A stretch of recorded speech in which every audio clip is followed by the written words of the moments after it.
Alaska, there's no shortage of amazing scenery, and you never know what you're going to see next.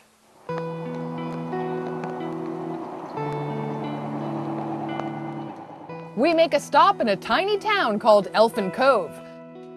Founded in the 1930s as a fishing village, not much has changed here.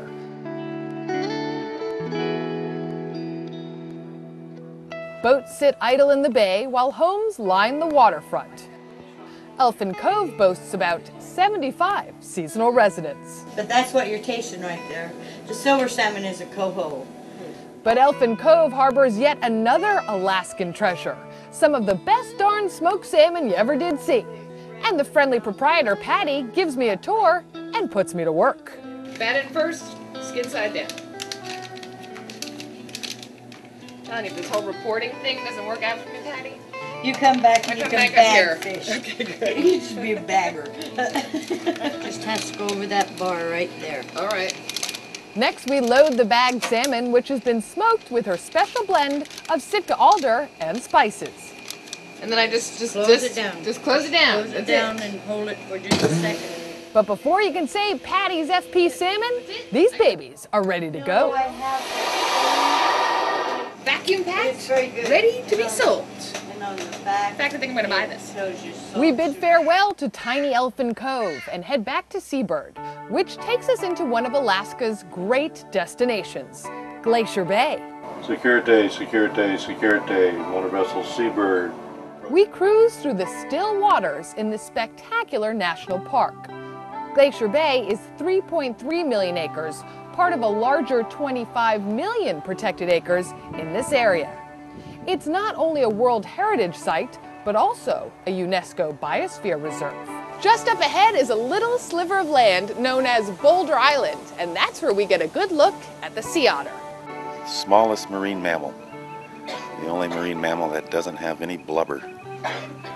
So it's just got an incredibly thick fur to keep itself warm in this cold water. Oh my goodness. Oh, We've got a gang. Now you know you found We have a gang. Oh my goodness. And they're all amongst the kelp. Yes.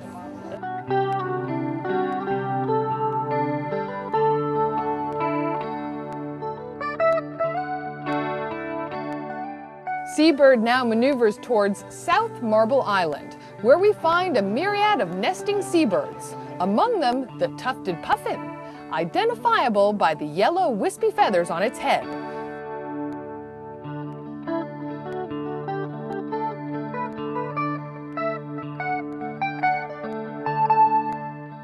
Also nearby, we see the endangered Steller sea lion. Here we have a large group of bachelors giving each other a hard time. They're quite a bit larger than the very common California sea lion that most people are familiar with. And these animals can get up to 2,000 pounds.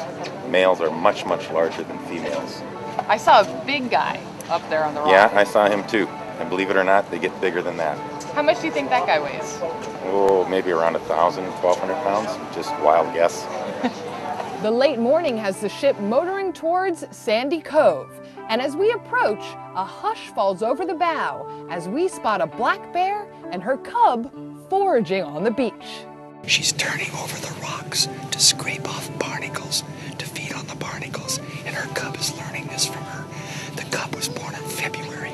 It's only 5 months old. It's just learning. And when it was born, you could have cradled it in the palm of your hand. It was that small. Why do you have to whisper around the bears? We need to whisper around the bears so as not to disturb them and alter their behavior. We stand and watch in silence, the ship just yards from the shoreline. These hungry bears ignore us and go about their day.